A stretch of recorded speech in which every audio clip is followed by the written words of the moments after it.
नमस्कार, मैं रविंद्र कुमार। आप देखना शुरू कर चुके हैं बेनिफिट टीवी न्यूज़। जैसा कि आप जानते हैं, पटना के मिलर स्कूल ग्राउंड में आज चंद्रशेखर आज़ाद रावण जी आए हैं और काफ़ी अच्छा भाषण देके गए हैं। और आज हमारे साथ हैं अधिवक्ता अरुण कुशवाहा जी, जो कि पटना हाई कोर्ट के अधिवक्ता है, साथ में ही संविधान विशेषज्ञ भी हैं। आइए इनसे जानना चाहेंगे कि बिहार की राजनीति में आज का जो भाषण हुआ चंद्रशेखर आज़ाद रावण का, जो क्या कुछ फर्क लाएगा बिहार की राजनीति में। सर, बहुत बहुत स्वागत है सर। देखिए, सबसे पहले आपके चैनल के माध्यम से नमो बुद्धाय, जय भीम, जय भारत। देखिए, चंद्रशेखर रावण जी बहुत ही डायनेमिक नौजवान हैं और काफ़ी मेहनती हैं, काफ़ी मेहनत भी कर रहे हैं और चारों तरफ सारे शेड्यूल कास्ट के, शेड्यूल ट्राइब के बहुत लोग उनके दीवाने हैं। लेकिन हमारे समझ से फिर ये वही गलती कर रहे हैं जो बहन मायावती जी ने किया था, जो बिहार में लालू प्रसाद यादव जी ने किया। हम बार बार कहते हैं कि भारत के संविधान में बाबा साहब भीमराव अंबेडकर ने जो डिप्रेस्ड क्लास है, जो दबा कुचला समाज है, उसमें 5 वर्ग बनाया है। भारत के संविधान में बाबा साहब अंबेडकर ने गरीबों को 5 वर्गों में क्लासिफाई किया है।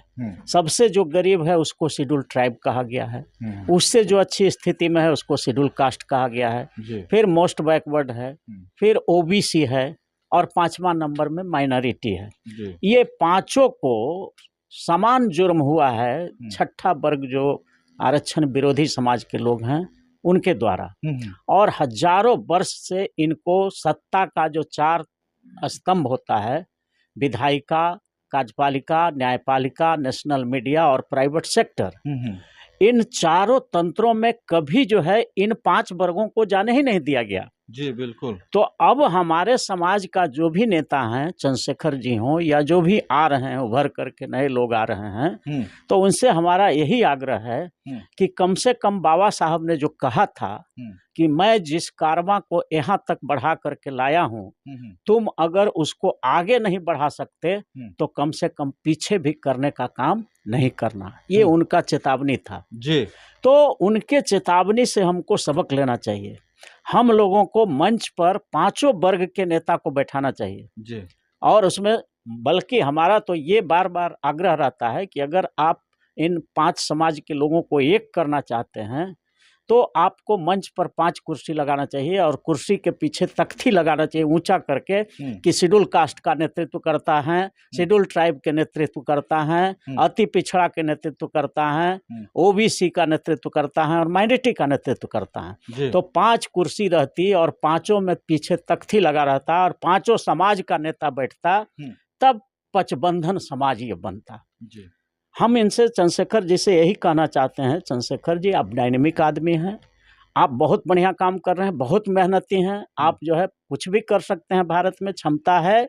लेकिन इस बात का जरूर ख्याल रखिए कि शेड्यूल कास्ट और शेड्यूल ट्राइब के लोगों को आपके साथ आने से काम नहीं चलेगा। शेड्यूल कास्ट, शेड्यूल ट्राइब अगर सारे लोग भी आपके आ जाएं तो पूरे देश में मान लीजिए कि 26% हैं SC ST मिला करके, तो भारत में जो पोल होता है इलेक्शन में जी। वो तो मात्र 50% पोल होता है, 50% के आसपास। तो आप 26% भी SC ST के लोग हैं और एक SC ST के लोग भी आपके साथ हो जाएंगे, तो पोलिंग जब होगा तो 50% में तो वो आपका 13% हो जाएगा। तो 13% से तो आपका कोई भी कैंडिडेट जीत नहीं पाएगा। इसलिए आप पचबंधन समाज बनाइए। शेड्यूल कास्ट, शेड्यूल ट्राइब, अति पिछड़ा, ओबीसी और माइनॉरिटी 5 भाइयों का जो कहा था कि हमने संविधान में 6743 जातियों को बाबा साहब ने कहा था कि हम 5 बना दिए हैं, तो तुम कम से कम इन 5 को तो एक कर दो जी। ताकि सत्ता का जो चारों पावर हाउस है, न्यायपालिका, कार्यपालिका, विधायिका और नेशनल मीडिया और प्राइवेट सेक्टर, इस सब में तुमको 90% आबादी है आपकी 90%, तो आप इस देश में 120 करोड़ हो और 120 करोड़ होते हुए भी हमारा कोई भी वफादार नेता समाज का नहीं बन पा रहा है। गद्दार तो बन जा रहे हैं, जो गद्दार नेता हैं समाज के, जो हैं SC ST OBC माइनॉरिटी समाज के, लेकिन काम कर रहे हैं आरक्षण विरोधियों का। तो गद्दार नेताओं को तो मिल जा रहा है कुर्सी, लेकिन वफादार जो समाज के लोग हैं उनको इसलिए नहीं मिल पा रहा है कि आप लोग भी कहीं न कहीं पांचों को लेकर के नहीं चल रहे हैं।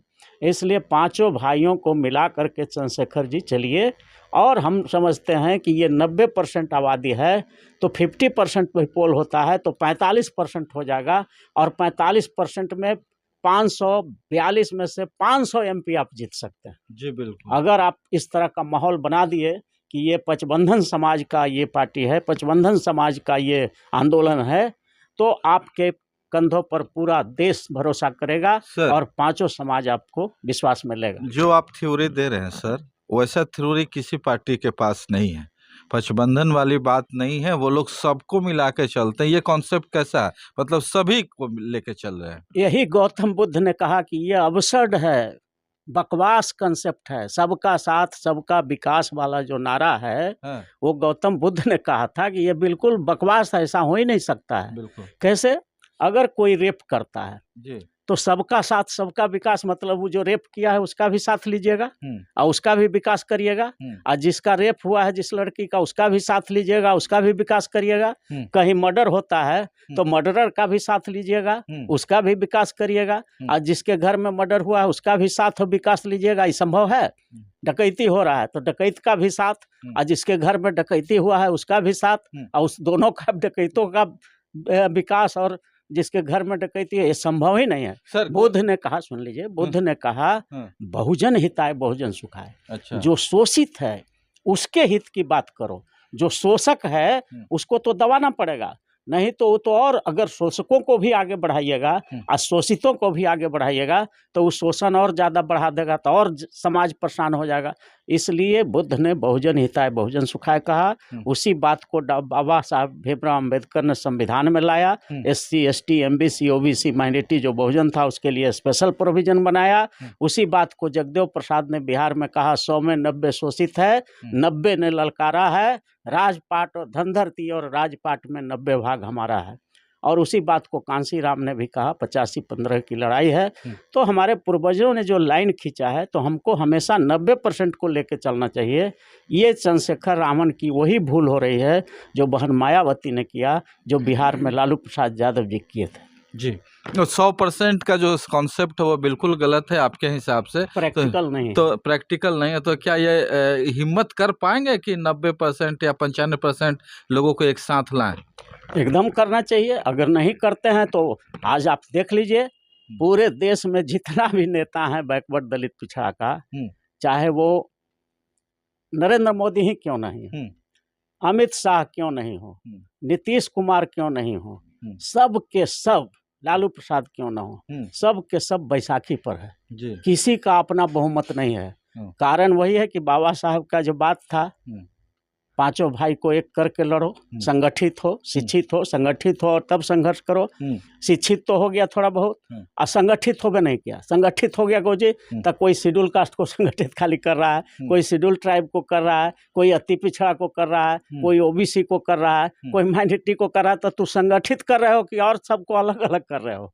पांचों भाइयों को मिलाने के लिए तो कोई आंदोलन नहीं हो रहा है। इसीलिए हम लोग संपूर्ण आरक्षण क्रांति का आगाज किए हुए हैं, टोटल रिजर्वेशन रिवॉल्यूशन की सत्ता के चारों अंगों में 90% हिस्सेदारी SC ST MBC OBC minority को दिलाने के लिए संपूर्ण आरक्षण क्रांति देश में चलेगा। दलित नेता तो कहीं ना कहीं सत्ता पाने के लिए इस तरह का हथकंडा अपना रहे हैं और दलितों की लड़ाई के नाम पे सत्ता तक पहुंच रहे हैं, और फिर उसके बाद वो अपना जो जनरल कॉन्सेप्ट है उसको फॉलो कर रहे हैं। नहीं, इसी बात का तो अफसोस है। बाबा साहब जो सेपरेट इलेक्टोरल रोल का जो डिमांड किया था, उसमें ये वो जानते थे कि यही होगा जी। हमारे ही नेताओं को वो लोग सवर्ण लोग जिताएगा, आरक्षण विरोधी समाज का जो लोग होगा हमारे ही समाज में चुन करके कुछ गद्दारों को लाएगा और खड़ा करके उसको अपना पैसा और अपना वोट और अपना टिकट देके अपने पार्टी से उसको जिता लेगा जी। और फिर कहेगा कि हम जो कहते हैं वो करो, क्योंकि हम ही टिकट देते हैं, हम ही चुनाव लड़ने के लिए पैसा देते हैं, और हम ही जो है तुमको उम्मीदवार भी बनाए हैं जी, तो हमारा काम करो, नहीं तो अगला बार टिकट साफ हो जाएगा। अब बेचारा वो डर से जाके गुलाम हो जाता है। तो ये स्थिति से बचने के लिए बाबा साहब ने सेपरेट इलेक्टोरल रोल बनाया था कि भाई जो कंस्टिट्यूएंसी SC ST का होगा वहाँ सिर्फ और सिर्फ SC ST के लोग ही वोट करेंगे।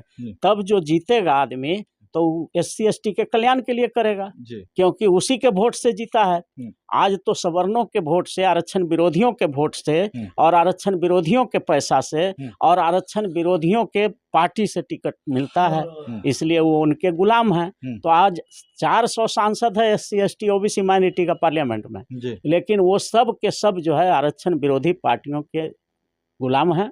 इस वजह से उन लोग उनके लिए काम करते हैं, समाज के लिए नहीं करते हैं। इसीलिए हम पचबंधन समाज बनाना चाहते हैं कि नेता कहीं रहे, ये समाज पांचों एक साथ हो जाए तो करिश्मा हो जाएगा। नेता भागेगा फिर नया नेता जीत जाएगा। पचबंधन समाज। सर आपके कॉन्सेप्ट पे अगर कोई नेता चले, चाहे मायावती हो, चाहे चंद्रशेखर आजाद रावण हो, चाहे चिराग पासवान हो या दलित के और भी कोई नेता हो, तो क्या ED CBI सब किस काम का है? मतलब इन लोग के पीछे मतलब क्या कॉन्सेप्ट है, क्यों डरते हैं लोग? इसलिए डरते हैं कि शुरू में ही बताया ना कि सत्ता के चारों अंग में जब तक SC ST MBC OBC के 90% लोग नहीं होंगे तो सत्ता क्या है।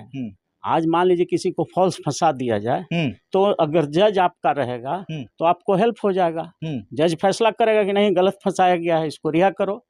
और अगर जज आपका नहीं है तो सही बात रहते हुए भी दुनिया में कोई ऐसा केस नहीं है जिसमें जिताने के लिए ग्राउंड न हो, हराने के लिए ग्राउंड नहीं हो। तो it totally depends upon the mindset of the जज कि जज क्या चाहता है। अगर उसको पक्ष में फैसला करना है तो पक्ष वाला सब ग्राउंड लिखा देगा, और खिलाफ में करना है तो खिलाफ वाला सब लिखा देगा।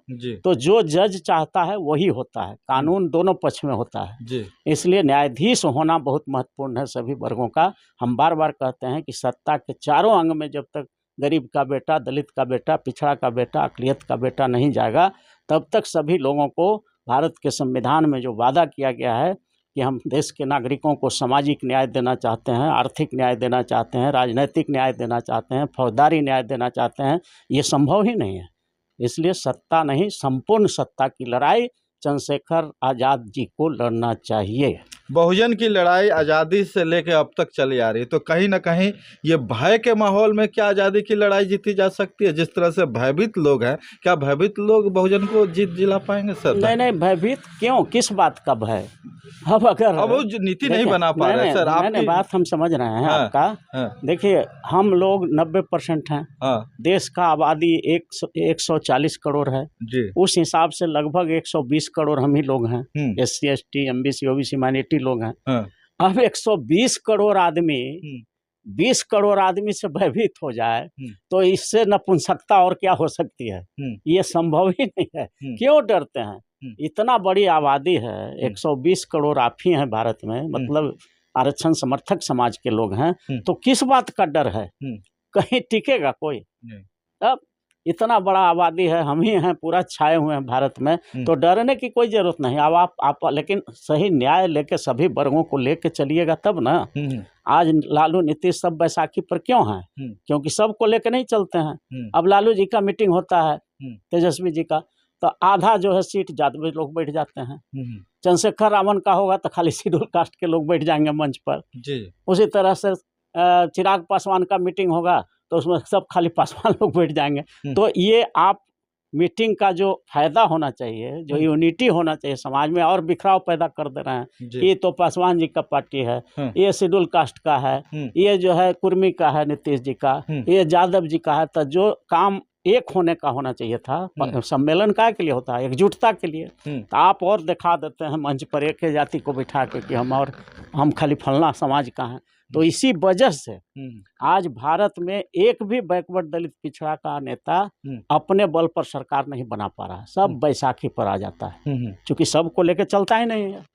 एक हो नहीं रहे हैं कि एक होने नहीं दिया जा रहा है। नहीं, एक हो नहीं रहा है। इन लोग की भी गलती। आपको कोई रोक देगा? अगर लालू प्रसाद जी का बेटा, क्या नाम है, तेजस्वी, और रामविलास पासवान जी का बेटा चिराग, और उसी तरह नीतीश कुमार, उसी तरह स्टैलिन, उसी तरह से बहन मायावती जी, अखिलेश कुमार, ये 10-20 गो नेता, शरद पवार, ये सब अगर एक साथ हो जाएंगे तो इनको कौन रोक देगा? ये खुद नहीं एक साथ आते हैं, दूसरा का जूता सहेंगे। माथा पर जूता भी मारेगा तो सहेंगे, जेल भेज देगा तो चल जाएंगे, लेकिन आपस में अपने भाइयों से पचबंधन में नहीं आएंगे, पचबंधन समाज नहीं बनाएंगे। तो ये 5-10 नेता का जो नाम लिए, ये अगर पूरे भारत में एक मंच पर घूमने लगे तो जानते हैं क्या होगा। 90 में हम लोग देखे हुए हैं, जब मंडल कमीशन का लहर चला था तो 54 सीट था बिहार में एमपी का, 52 एमपी जीत गया था जन मोर्चा का। बीपी सिंह उस समय प्रधानमंत्री हुए थे। तो ये जब लहर चलेगा, जब हमारे नेता सब एक साथ हो जाएंगे और प्रेम से एससी, एसटी, एमबीसी, ओबीसी और माइनॉरिटी का सारा नेता अगर एक मंच पर बैठ जाएगा तो इन लोग का कहीं आंधी में इसका पता चलेगा कहाँ चला जाएगा।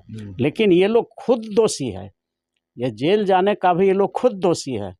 न्यायपालिका में हिस्सेदारी के लिए कभी लड़ाई लड़ा, प्राइवेट सेक्टर में हिस्सेदारी की कभी लड़ाई लड़ा इन लोगों ने, कभी भी नेशनल मीडिया में या बड़े बड़े पदों पर वीसी, वाइस चांसलर और इस सब पर होना चाहिए, ये कभी धरना प्रदर्शन भी एक ठो किया इन लोगों ने। तो ये लोग तो सिर्फ विधायिका के लिए लड़ता है कि हम एमपी बन जाएं, एमएलए बन जाएं, पीएम बन जाएं, सीएम बन जाएं, बस काम हो गया। सत्ता को ये लोग समझा कहाँ, सत्ता समझ लिया कि खाली विधायिके है, जबकि बाबा साहब ने संविधान में सत्ता का 4 पावर हाउस बनाया है, न्यायपालिका, कार्यपालिका, विधायिका, नेशनल मीडिया, चारों में हिस्सेदारी 90% लेना होगा। और ये लड़ाई चंद्रशेखर जी भी नहीं लड़ रहे हैं, इसलिए हम लोग ये नौजवान हैं, इनको आगाह करना चाहते हैं कि आप भी वही गलती मत दोहराइए जो बहन मायावती ने दोहराया, जो लालू प्रसाद ने जी दोहराया, जो नीतीश कुमार ने दोहराया, वो गलती आप मत करिए। आप सबको लेके चलिए, 5 समाज को पचबंधन बनाइए।